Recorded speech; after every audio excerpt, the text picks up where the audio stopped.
Hey guys and gals, how's everyone today? I was on TikTok and I think I found something you might want to see. I want to preface this. Do not, please do not, harass or be weird or talk super trash about this person that I'm about to go over. That is not the point of this video. I'm simply just trying to kind of point out something that I thought was obvious, that obviously a lot of us guys aren't really catching on to. It's a creator online on TikTok. She goes by the name of Emily W. King. Obviously she's very popular, right? She's got almost 3 million followers, almost 100 million likes. She's got a lot of videos that are just about the same exact format. She does some pretty typical stuff.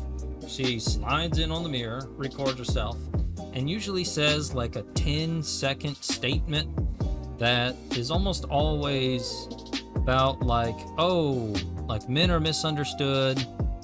This is some unknown fact. Now, I don't know, it's one thing to sit down and say, hey, I'm just trying to help people communicate.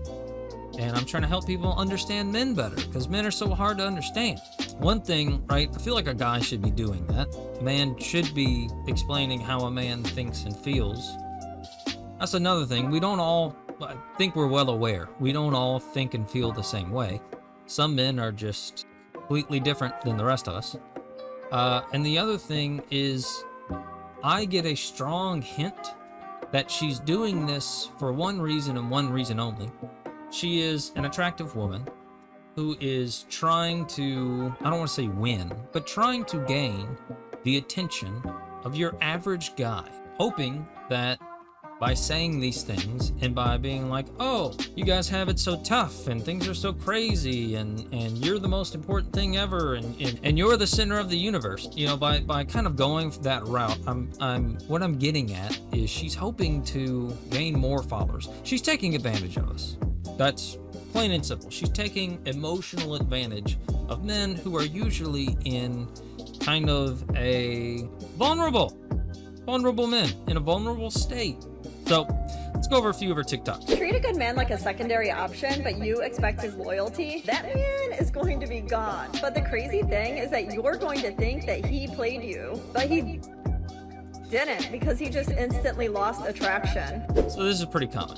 She slides into the mirror, she maintains eye contact, and makes a weird statement that, you know, your average dude would just be like, oh yeah, that's me, yeah, she understands. These are 5 ways to love a good man. Number 1, give that man attention because he wants to feel wanted just like you. 2, understand that he's not always going to be perfect. At some point, he's going to disappoint you, but that's because he's human and he has human emotions. 3, reciprocate. He just wants to feel like there's efforts being put forth towards him just like he does for you. 4, give that man some respect because he gives so much to you. Respect is sort of a recognition of that. Number 5, give that man some freedom because he wants to be able to live his life. You're a huge part of it, but you're not all of it. Trust me. I know there are some guys out there who will see this and think, well, she has a point. I can see what she's getting at. But she's making, you can make these statements about women. You can make these statements about anybody. You can make them about your dog.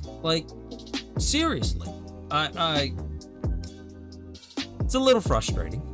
We'll jump into 1 or 2 more, and then we're going to take a little deeper dive into Emily King and how she's kind of got her social stuff set up. I just saw a TikTok of a woman complaining that men under 6 feet tall are oftentimes too confident. But did you know that confident men have less anxiety, more motivation, greater resilience, and better relationships? But also, that sort of man has standards, and he probably didn't pick her because he wouldn't pick the type of woman that would be foolish enough to believe that what somebody feels about themselves on the inside should be dictated by their height. I saw a TikTok that men under 6 feet are too confident. I've never heard a person complain about that in my life. And it's obvious she's targeting men who are insecure with different things about themselves, or maybe in relationship issues, or maybe have this kind of immaturity to them, or just maybe they're just in a bad spot in life. Maybe they recently broke up, something bad happened, whatever. That happens too. I find it hard to say, and you'll see soon why I'm saying this, I find it hard to believe that she's doing this out of the kindness of her heart. And just a few comments of these. Guys over 6 foot tall are not very confident. You really are the king. You know, too confident. Oh, the fugly blonde. Okay, well, that's getting off topic. Anyway, last TikTok. Most men just want women to tell them what the problem is so that they can fix it. This whole silent treatment crap is canceled. Learn how to communicate and have that difficult conversation instead of just blaming him. It's like she's got like 2 or 3 guy friends that she listens to. And like she just repeats things that they about or that they're complaining about. Excuse my language. Like I said, I know what some of you might be thinking. You're being too harsh. You're not getting the point here. You're just being too judgmental, whatever you want to say. I'm going to go ahead and point back to her profile.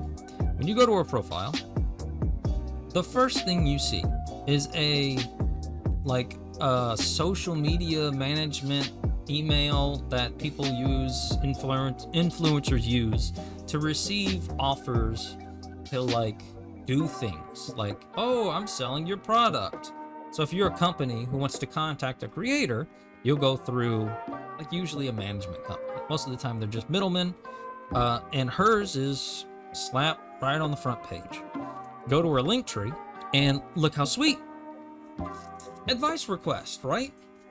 That's great, and it makes sense that she would ask for you to give advice because she wants content. The problem is, it costs $55 for advice requests. Now you pay $55, she'll make a 2 to 3 minute video about you, and about your question, you know, and promises confidentiality, and that's cool and all. You're charging, number one, $55 is a steep price for a 2 to 3 minute random comment about, you know, some piece of advice that you need. 2, second link is her Patreon. Third link is a podcast. I don't know why she has a public data check. I'm not sure about that. She has a link up for men's skincare, right? Which is just means she's working with another company so that whenever you go to this list of links, you click on it, it'll bring you to their website. But here at the top, campaign, the source, it knows, hey, where did you come from? Source equals TikTok, influencer, campaign, Emily W. King. And that's pretty common, right? Whatever. She gets paid whenever you buy this stuff. She gets a cut. Not a huge deal. Not the end of the world, right? And then last but not least, a coffee fund, where you can just send money, whatever amount you want, and she'll receive money. Something doesn't feel right about this. I've seen other people's link trees. She has 1, 2, 3, 4, I would argue 5, because her podcast is just her like saying, hey, I'm on another platform doing something else, generating revenue in another way, come support me. I would say 5 out of 6 of her links on her link tree, and then you have her socials, of course, are like related to her making money, her bringing in money. I think it's scummy. I find it scummy. I know a lot of guys don't find that scummy. You might be able, you know, if you're simping for her and you're just into her, you might think, oh, well, she needs to make money, right? Does she need to make money this way, right? Does she have to go out and take advantage of men that are in bad situations or in weird kind of relationship situations and you milk them for money? That's how I see it. Maybe I'm saying it wrong. Maybe I've got this all wrong. Maybe I'm totally confused. I don't know the lady. I find it hard to believe that she actually believes, I don't know, maybe half of the stuff that she's going over on a TikTok. What I see this is just, it's a thirst trap without the half-naked pictures. It's a thirst trap with like comments. So you can even see here, 3 in a row. She's wearing the same dang thing. She's not even trying to change. She's just like, you know what? I need to post my 3 TikToks for the day. I need to get my 3 TikToks out. She's not even changing clothes. Back in the beginning, she was at least changing, but now she's just wearing the same dang thing. I don't know. I find it scummy. As a man, I find it scummy. Some of you other guys out there, most of my viewers are men, you might see it differently. I see it as just someone trying to make a living. I get it, but it's not the cleanest way to make money. To make money. But anyway, that's all I wanted to say. I just wanted to point it out. I've seen a few of her videos pop up on my feed multiple times, and every time I see it, I do get that weird feeling of like, I know what you're doing. I'm not stupid. I can put 2 and 2 together. I know there's more to this than just you love men so much and men's emotions so much. If you have a different opinion, feel free to let me know. If you're not subscribed to me, by the way, feel free to throw me a subscription. It would help a ton. It helps me keep improving on my videos. I got a new mic. Messed with the sound a little bit. Hopefully it sounds a little better. And yeah, that's all I've got. I hope you guys have a great day, and I'll see you soon.